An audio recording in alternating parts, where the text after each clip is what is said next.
আসসালামু আলাইকুম, তাসরিমা নাহিদ আমন্ত্রণ জানাচ্ছি এনটিভির দুপুরের খবরে।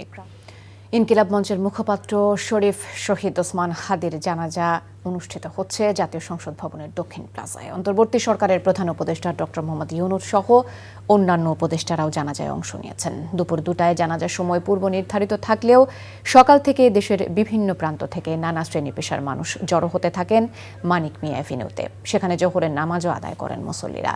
জানাজায় বিএনপি, জামায়াত ও এনসিপি সহ বিভিন্ন রাজনৈতিক দলের শীর্ষ নেতারা যোগ দিয়েছেন। জানাজা শেষে হাদির মরদেহ নিয়ে যাওয়া হবে ঢাকা বিশ্ববিদ্যালয়ে। সেখানে বিদ্রোহী কবি কাজী নজরুল ইসলামের পাশে শায়িত হবেন শহীদ হাদি। এদিকে সারা দেশে আজ পালিত হচ্ছে একদিনের রাষ্ট্রীয় শোক। এ উপলক্ষে দেশের সব সরকারি, আধা সরকারি ও স্বায়ত্তশাসিত প্রতিষ্ঠান, শিক্ষা প্রতিষ্ঠান সহ সরকারি ও বেসরকারি ভবন ও বিদেশে বাংলাদেশ মিশনে জাতীয় পতাকা অর্ধনমিত রাখা হয়েছে।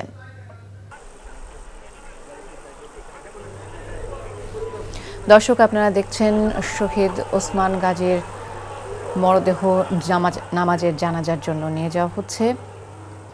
তাকে বহনকারী অ্যাম্বুলেন্সটি সংসদ ভবন এলাকায় এসে পৌঁছে দুপুর 1টায়। আপনারা দেখছেন লাখো জনতার সম্মেলন হয়েছে এই জানাজায়। বিপ্লবী হিসেবে পরিচিত শহীদ ওসমান হাদি, যার কণ্ঠে, যার বিপ্লবে পুরো দেশ উদ্বেলিত, দেশের বিভিন্ন প্রান্ত থেকে মানুষজন এসে পৌঁছেছেন এই জানাজায়। এই জানাজায় অনুষ্ঠিত হবে, এই জানাজায় অংশ নিয়েছেন প্রধান উপদেষ্টা মণ্ডলী, বিভিন্ন রাজনৈতিক দলের নেতৃবৃন্দ। আপনারা দেখছেন জনসমুদ্রে পরিণত হয়েছে শহীদ ওসমান হাদির জানাজা। সাধারণ মানুষ হাতে জাতীয় পতাকা নিয়ে এই জানাজায় অংশ নিয়েছেন। দূর দূরান্ত থেকে তারা এসে পৌঁছেছেন এই জানাজায়। সকাল থেকেই সংসদ ভবন এলাকায় দেশের বিভিন্ন প্রান্ত থেকে বিভিন্ন শ্রেণী পেশার মানুষ আসতে শুরু করেন।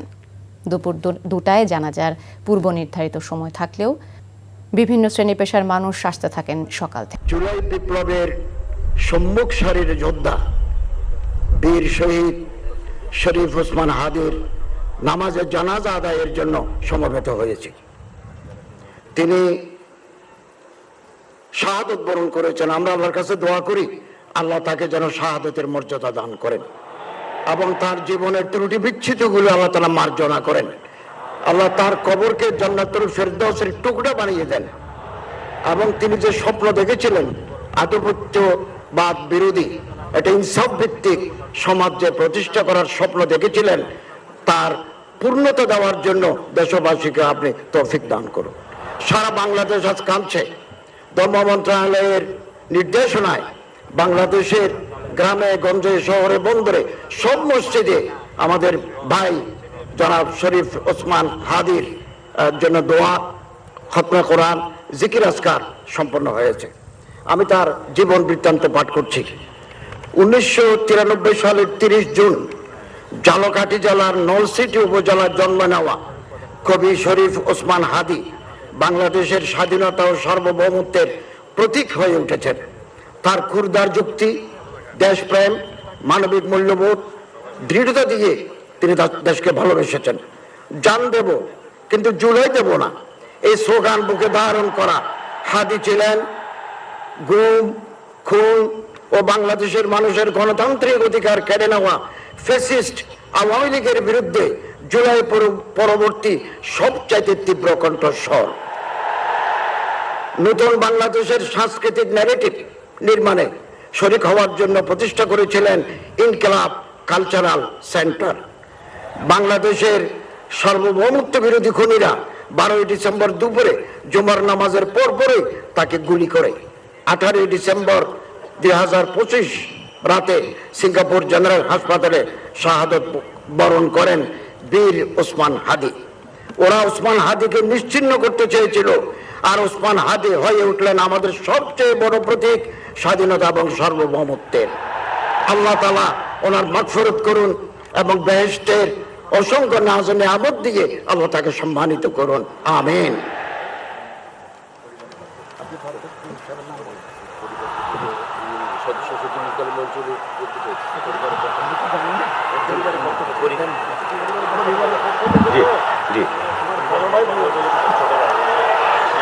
এখন শহীদ শরীফ ওসমান হাদির পরিবারের পক্ষ থেকে বক্তব্য রাখবেন ইনকিলাব মঞ্চের সদস্য সচিব আব্দুল্লাহ আল জাবের।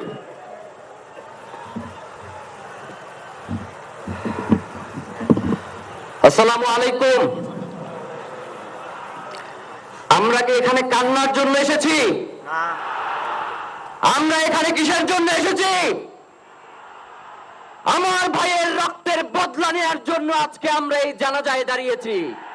যাকে ওসমান হাদি তার আদর্শ মনে করত, আমি চিরবিদ্রোহী বীর, বিশ্ব ছড়ায় উঠে আজি একা, চির উন্নত শির। প্রিয় ভাইয়েরা, আপনারা জানেন শরীফ ওসমান হাদিকে এক সপ্তাহ 168 ঘন্টা আগে গুলি করা হয়েছে। এখন পর্যন্ত কি তার খুনিকে গ্রেফতার করা হয়েছে? সরকারের পক্ষ থেকে এখন পর্যন্ত কি খুনিকে গ্রেফতারের ব্যাপারে আপনাদেরকে আশ্বস্ত করা হয়েছে? তারা কি এখন পর্যন্ত আমাদেরকে জানিয়েছে যে খুনি কোন জায়গায় রয়েছে? আমরা স্পষ্ট মনে করছি যে এখানে খুনি একজন নয়, এখানে পুরো একটা খুনি চক্র কাজ করেছে। আমরা ইনকিলাব মঞ্চ এবং তার পরিবারের পক্ষ থেকে আপনাদেরকে জানিয়ে দিতে চাই, খুনি, খুনের পরিকল্পনাকারী, খুনের সহায়তাকারী এবং পুরো খুনি চক্রকে বিচারের আওতায় নিয়ে আসতে হবে। এবং আগামী 24 ঘন্টার মধ্যে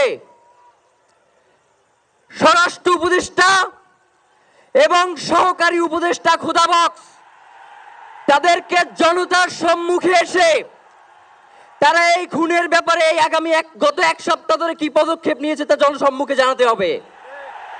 যদি তারা জানাতে না পারে তাহলে তাদেরকে পদত্যাগের জন্য প্রস্তুত থাকতে হবে। আমরা ইনকিলাব মঞ্চ কোনোভাবে এই শরীফ ওসমান হাদির রক্তকে বৃথা যেতে দেব না। আমরা ঘোষণা করতে চাই, শরীফ ওসমান হাদির রক্তের মধ্য দিয়ে বাংলাদেশ ইনসাফ কায়েম হবে। আপনাদেরকে তিনি বারংবার বলেছেন, বাংলাদেশের স্বাধীনতা, সার্বভৌমত্ব রক্ষা এবং ইনসাফের লড়াইয়ের জন্য আমাদেরকে যদি জীবন দিয়ে দিতে হয় আমরা জীবন দিয়ে দেব, তবু ইনসাফের লড়াই ছাড়বো না। সুতরাং প্রিয় বন্ধুগণ, আমাদেরকে ইনসাফের লড়াই লড়তেই হবে। আপনারা রাজি আছেন কিনা? এবং সেই সাথে আমরা আরো বলতে চাই, সিভিল মিলিটারি ইন্টেলিজেন্সের মধ্যে ঘাপটি মেরে বসে থাকা আওয়ামী দোসরদেরকে চিহ্নিত করে গ্রেফতার করতে হবে। প্রিয় সংগ্রামী বন্ধুগণ, শরীফ ওসমান হাদির পরিবারকে জানানো হয়, রাষ্ট্রের পক্ষ থেকে আপনাদেরকে যদি কোনো সুবিধা দরকার হয় আপনারা আমাদেরকে বলবেন। আমরা শরীফ ওসমান হাদির পরিবার থেকে রাষ্ট্রকে জানাতে চাই, যদি এই রাষ্ট্রকে রক্ষা করতে শরীফ ওসমান হাদির পরিবারের 5 সদস্য, তার ভাই এবং বোনদের যদি রক্ত লাগে তারা দেওয়ার জন্য প্রস্তুত রয়েছে, তবুও এই খুনিদেরকে চিহ্নিত করে বিচারের মুখোমুখি করতে হবে। আমরা আপনাদেরকে আরেকটা ঘোষণা দিয়ে আজকের বক্তব্য শেষ করতে চাই, ওসমান হাদির নিরাপত্তার জন্যই কোন জায়গা থেকে তার লাশ নিয়ে যাওয়া হবে আমরা জানি না। ওসমান হাদি ভাই কি মৃত? তিনি আমাদের লক্ষ কোটি তরুণের মধ্যে জীবিত রয়ে যাবেন ইনশাআল্লাহ।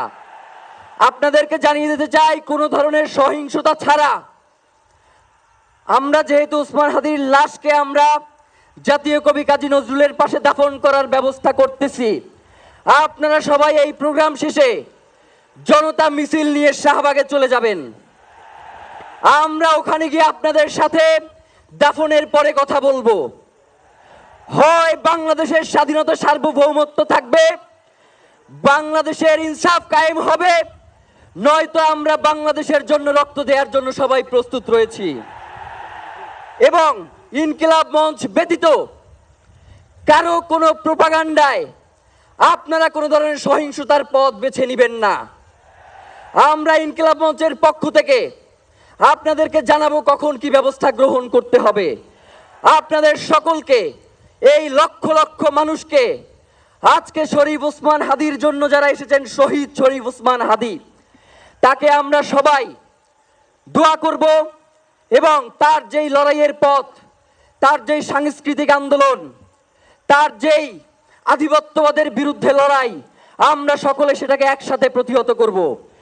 বাংলাদেশ জিন্দাবাদ, ইনকিলাব জিন্দাবাদ, নারায়ে তাকবীর, নারায়ে তাকবীর। দিল্লি না ঢাকা, দিল্লি না ঢাকা, গোলামি না আজাদি, ক্ষমতা না জনতা, আপোষ না সংগ্রাম, দিল্লি না ঢাকা। আমার ভাই কবরে, খুনি কেন বাহিরে, আমরা সবাই হাদি হব, গুলির মুখে কথা কব, আমরা সবাই হাদি হব। নারায়ে তাকবীর, ইনকিলাব ইনকিলাব, মুজিববাদ মুর্দাবাদ, ইনকিলাব জিন্দাবাদ।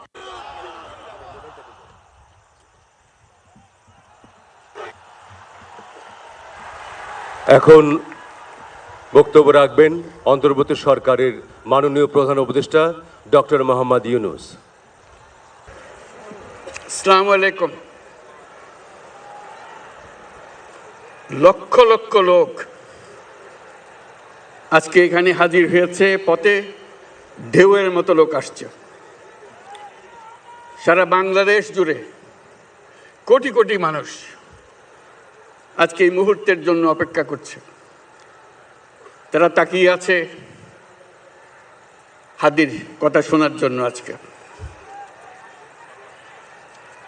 বিদেশে যারা আছে বাংলাদেশি, এই মুহূর্তে তারাও হাদির কথা জানতে চায়। প্রিয় ওসমান হাদি, তোমাকে আমরা বিদায় দিতে আসি নাই এখানে। তুমি আমাদের বুকের ভেতরে আছো এবং চিরদিন বাংলাদেশ যতদিন আছে তুমি সকল বাংলাদেশির বুকের মধ্যে থাকবে। এটা কেউ সরাতে পারবে না। আমরা আজকে তোমাকে প্রিয় হাদি বিদায় দিতে আসিনি। আমরা তোমার কাছে আমরা ওয়াদা করতে এসেছি। তুমি যা বলে গেছো সেটা যেন আমরা পূরণ করতে পারি, সেই ওয়াদা করার জন্য আমরা একত্র হয়েছি। সেই ওয়াদা শুধু আমরা নয়, পুরুষানুক্রমে বাংলাদেশের সব মানুষ পূরণ করবে। সেই ওয়াদা করার জন্যই আমরা তোমার কাছে আজকে এসেছি, সবাই মিলে যে যেখানে আছি। আমরা তোমার যে মানব প্রেম, তোমার যে ভঙ্গি, মানুষের সঙ্গে উঠা বসা, তোমার যে রাজনৈতিক দৃষ্টিভঙ্গি, সবাই প্রশংসা করছে। সেটা আমরা মনে প্রাণে গ্রহণ করছি, যে এটা যেন আমাদের মনে সবসময় জাগ্রত থাকে, আমরা সেটা অনুসরণ করতে পারি। তুমি আমাদেরকে এমন এক মন্ত্র কানে দিয়ে গেছো, সেই মন্ত্র বাংলাদেশের কেউ কোনোদিন ভুলতে পারবে না এবং এই মন্ত্র চিরদিন আমাদের কানে বাঁচতে থাকবে। সেই মন্ত্র বাংলাদেশের বড় মন্ত্র হয়ে আমাদের জাতির সঙ্গে সংযুক্ত থাকবে। তোমার মন্ত্র ছিল চলো বলবীর চির উন্নত মমশির। এই উন্নত মমশিরের যে মন্ত্র তুমি দিয়ে গেছো, সেটা বাংলাদেশি সন্তানের জন্মলগ্ন থেকে যতদিন সে বেঁচে থাকবে নিজের কাছে বলবে চল বলবীর চির উন্নত মমশির, আমাদের শির কখনো নত হবে না। সেই মন্ত্র তুমি আমাদেরকে দিয়ে গেছো, আমাদের সব কাজে সেটা আমরা প্রমাণ করব। আমরা দুনিয়ার সামনে মাথা উঁচু করে চলবো, কারো কাছে মাথা নত করব না। সেই মন্ত্র তুমি আমাদেরকে দিয়ে গেছো, আমরা সেটা পূরণ করে যাব। প্রিয় হাদি, তুমি নির্বাচনে অংশগ্রহণ করতে চেয়েছিলে এবং সেই নির্বাচনে অংশগ্রহণ করতে গিয়ে নির্বাচন কিভাবে করতে হয় তারও একটা প্রক্রিয়া জানিয়ে গেছে আমাদেরকে। সেই প্রক্রিয়া যেন আমরা সবাই মিলে গ্রহণ করে, যে কিভাবে প্রচারণা কার্য চালাতে হয়, কিভাবে মানুষের কাছে যেতে হয়, কিভাবে মানুষকে কষ্ট না দিয়ে তার বক্তব্য প্রকাশ করতে হয়, কিভাবে বিনীতভাবে মানুষের কাছে আসতে হয়, সব কিছু তুমি শিক্ষা দিয়ে গেছো। আমরা এই শিক্ষা গ্রহণ করলাম, আমরা এই শিক্ষা চালু করতে চাই। আমরা সবাই আমাদের জীবনে আমাদের রাজনীতিকে এই পর্যায়ে নিয়ে আসতে চাই, যাতে হাদি আমাদের জীবনে স্পষ্টভাবে জাগ্রত থাকে। হাদি, তুমি হারিয়ে যাবে না, তুমি কোনোদিন কেউ তোমাকে ভুলতে পারবে না। তুমি যুগ যুগ ধরে আমাদের সঙ্গে থাকবে, আমাদেরকে তোমার মন্ত্র পুনঃ পুনঃ মনে করিয়ে দেবে, আমরা তোমাকে মনে করিয়ে দেব চলো বীর অন্যতম মশির। আমরা সেই মন্ত্র নিয়ে আজকে সামনের পথে এগিয়ে যাব। তোমাকে আমাদের সবার পক্ষ থেকে তোমার সঙ্গে ওয়াদা করলাম, আজকে তোমাকে আল্লাহর হাতে আমানত রেখে গেলাম। আমরা সব সময় তোমার কথা স্মরণ রেখে জাতির অগ্রগতির পথে চলতে থাকব। ধন্যবাদ সবাইকে।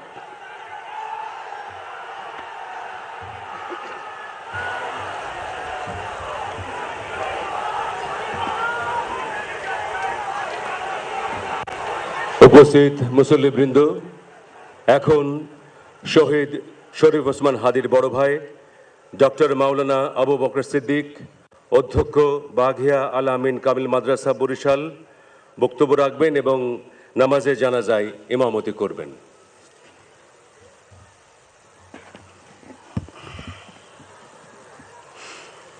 আসসালামু আলাইকুম ওয়া রাহমাতুল্লাহি ওয়া বারাকাতুহু। نحمده ونصلي على رسوله الكريم أما بعد فأعوذ بالله من الشيطان الرجيم بسم الله الرحمن الرحيم كل نفس ذائقة الموت صدق الله العظيم। সম্মানিত হাজিরিন, আজকের এই লক্ষ লক্ষ তৌহিদি জনতা, আপনারা হাজির হয়েছেন আমার কলিজার টুকরা ছোট ভাই শহীদ শরীফ ওসমান হাদির জানাজার নামাজে অংশগ্রহণ করার জন্য। সম্মানিত হাজিরিন, আপনারা জানেন শহীদ ওসমান হাদি তিনি স্বাধীনতার সার্বভৌমত্ব রক্ষার জন্য এই বাংলাদেশের 18-20 কোটি মানুষের কাছে একটি মেসেজ দিয়েছিলেন, কিভাবে একটি স্বাধীনতার সার্বভৌমত্ব রক্ষা করতে হয়। আজকের বড় পরিতাপের বিষয়, আমার বলার মতো কোনো অবস্থা নেই। আপনারা জানেন যে শরীফ ওসমান হাদির একটি বাচ্চা মাত্র 8 মাস বয়স।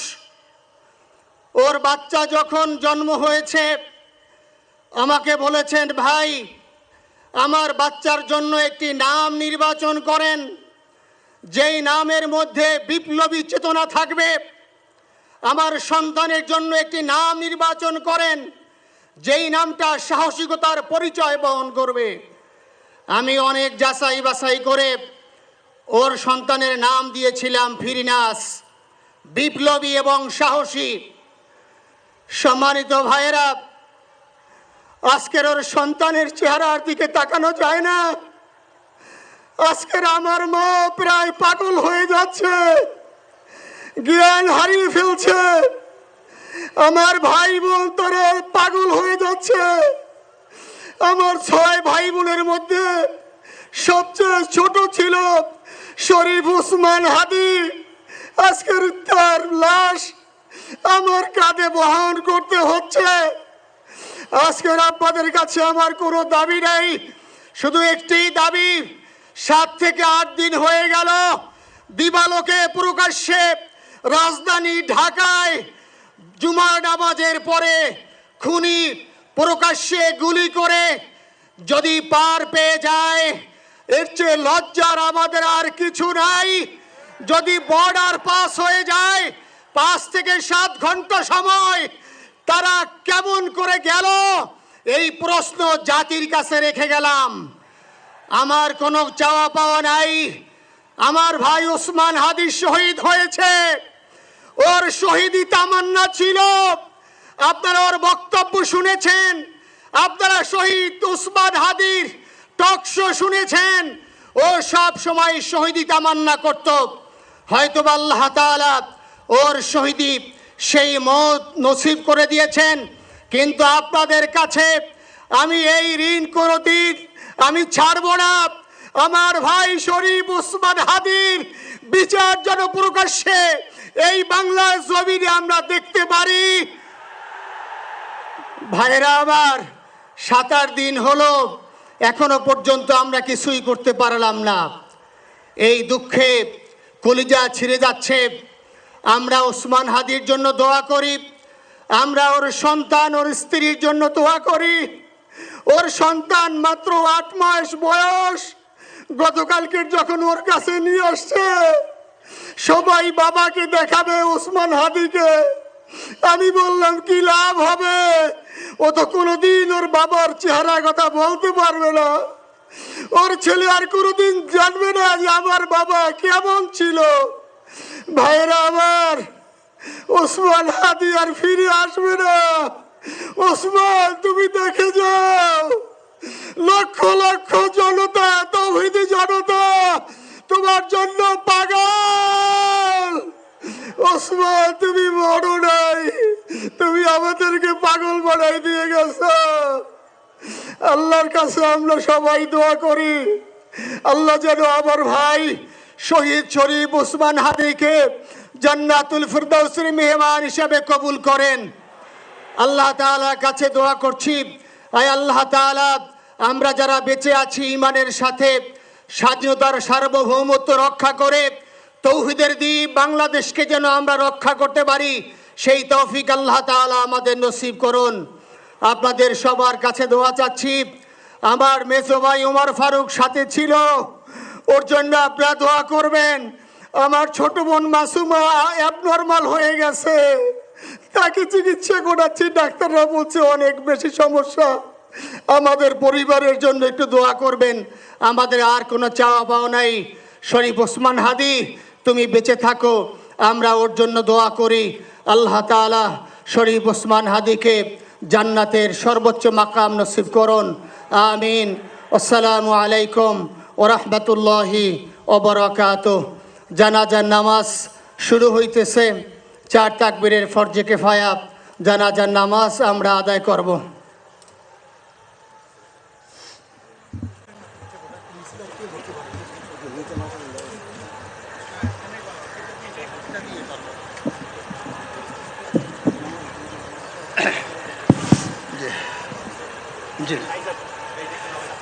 শুনুন, জানাজার নামাজ শুরু হইতেছে।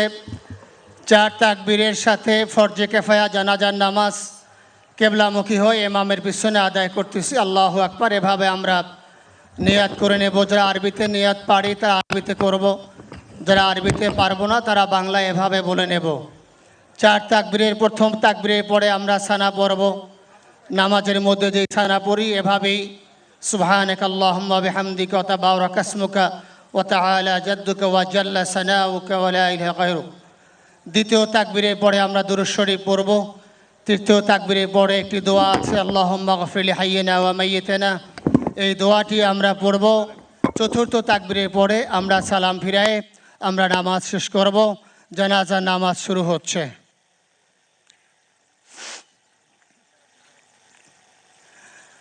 আল্লাহু আকবার।